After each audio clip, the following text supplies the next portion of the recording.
The college football playoffs is staying at 12 teams, but that's not what the Big Ten wanted. And I think it's important to reference here what the Big Ten did want with the 2014 playoffs. Now, do not misconstrue this. This is not me telling you that the 2014 playoff is the best option out there, and that's exactly what it should be or anything. We all have different things that we want. One of the reasons why I was a proponent of the 2014 playoff is because I did want to see one team from every single conference make it into the playoff, and I did want to see automatic bids for multiple of the Power Four conferences. If we were to get into a situation where we had that, we would have had one representative from each conference, and then we would have had four Power Four conference champions with three more additional to that. So four automatic bids for each Power Four conference, one automatic bid for all of the Power Six or the Group of Six conferences out there. That would have equaled to 22 and given you two at-large bids.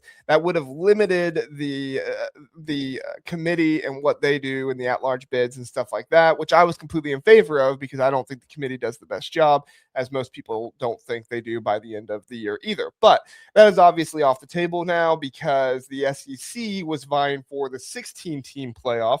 And I think, once you understand why the Big Ten wanted the 2014 playoff, and why they still do, this isn't going away, they still want this, you begin to understand more about why the SEC wanted the 16-team playoff. And again, I'm not trying to sway anybody here and say that this is what you should want, this is what you should not want. I'm just trying to present the argument on both sides so that way people understand.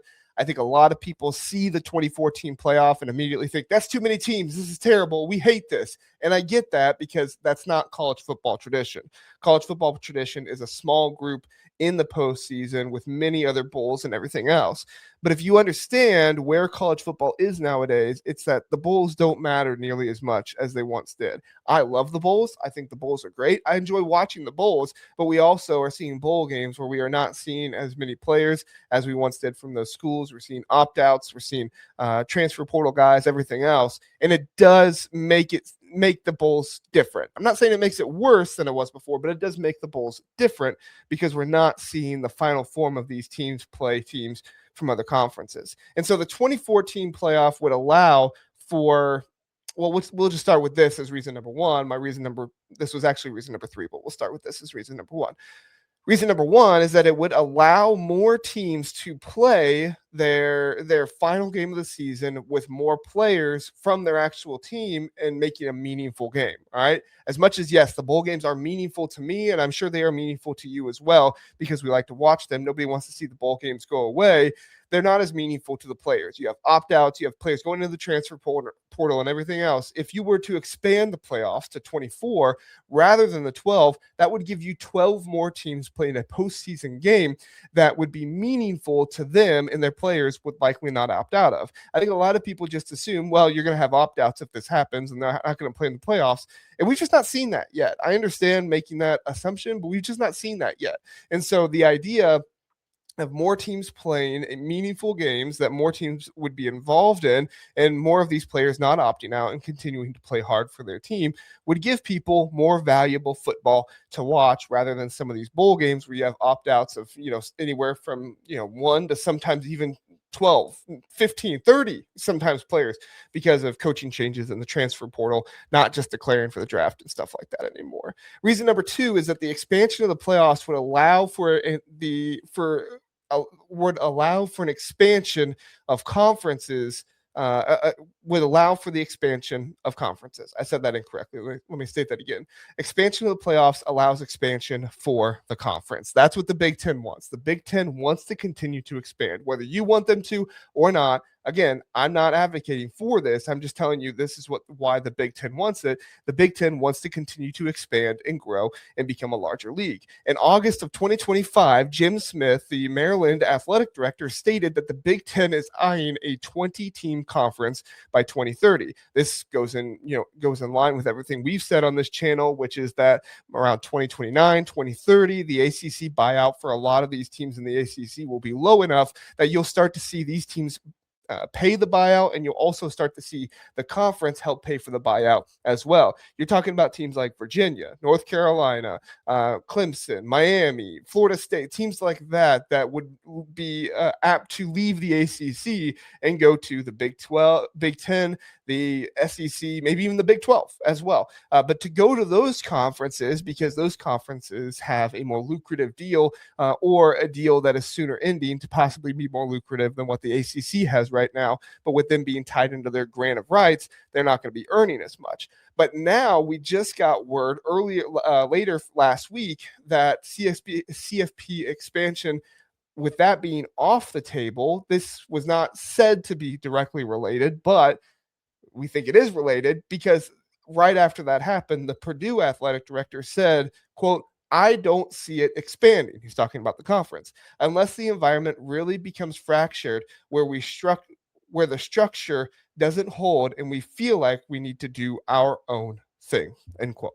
Now, if you understand what he's talking about there, is he's talking about a situation to where a super league or something like that, or two leagues getting together like the SEC and the Big Ten, which we have talked about on this channel multiple times before. Eventually, college football is going to get to a place where it is just the SEC and just the Big Ten. That does not look like it's going to be very likely right now, because of how much the SEC and the Big Ten do not get along and how they can't agree on things together. But there's a reason why you continue to see the SEC talking about breaking away from the NCAA, and there's a reason why you continue to see the Big Ten do their own thing and not be as connected as other conferences are to each other, like this situation with the 2014 playoff. It's because the Big Ten and the SEC truly do want to continue to expand, but the SEC right now would not see a continued increase in their TV revenue with expansion. The Big Ten, their TV deal ends around 2030, 2031. It's one of those 2 years. I can't remember off the top of my head. And if the Big Ten adds more teams, that would allow them to add more to their TV deal, which would, in turn to that, they would also add more teams who would be able to get into the playoff more, why they would want 24 teams. But with that off the table that not happening, now you're starting to hear athletic directors say, yeah, I don't think we're going to expand. Unless something else happens, I don't think we're going to expand. Finally, point number 3, and this is a big one. And honestly, this is a one that I'm not saying everybody should agree with, but I do think everybody outside of the SEC should agree with, because there is a lot of disdain for ESPN and how much of a stranglehold they have on the college football playoffs right now.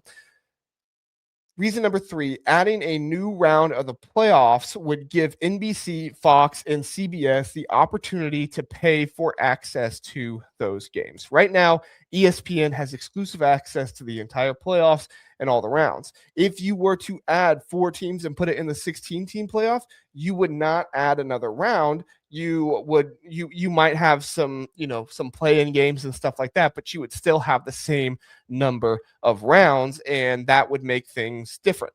It would make things different, but it wouldn't make them different from the standard of how many rounds you have, giving ESPN continued access to what they currently have. Right now, ESPN has access to 4 rounds in the college football playoffs. You're looking at the first round, then you're looking at the second round with the buys, then you're looking at the third round, the semifinals, and then you're looking at the final round with the college football playoff championship there.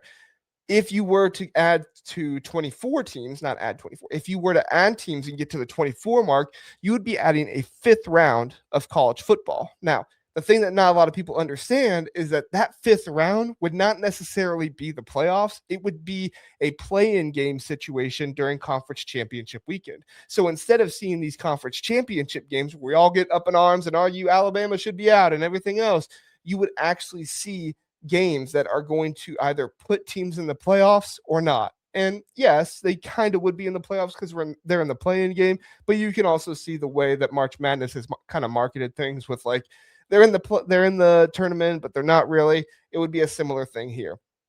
And those games would actually give more meaning than the bowl games.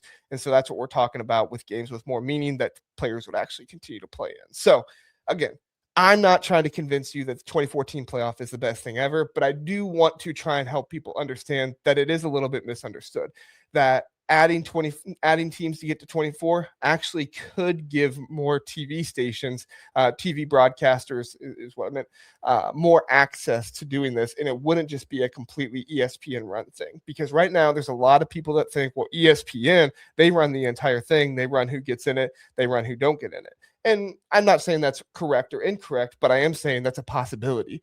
If you had this situation where Fox, NBC, and CBS had some games to the college football playoffs, I don't think you'd have the same thing. And I don't think you'd have ESPN having that possibility for that to happen. ESPN is going to deny it. They're always going to deny it. But at the same time, as we know, people lie. It's what happens. And if anybody thinks that ESPN doesn't have any trying to say or any say in who gets into the college football playoffs, I think they're being a little bit too hopeful there. So let me know what you think about this whole situation. Like, subscribe, do all that good stuff. And again, if you like and subscribe, you would be entered into winning either a hat or a shirt from the Big Ten Huddle merch store, or I will buy you an item of home field for $100 or less at the end of the month. So yes, please do like, subscribe, share me your thoughts. You can just say entered. You can say who you're a fan of a team of. I don't care. As long as you comment, like, subscribe, that would do it for me.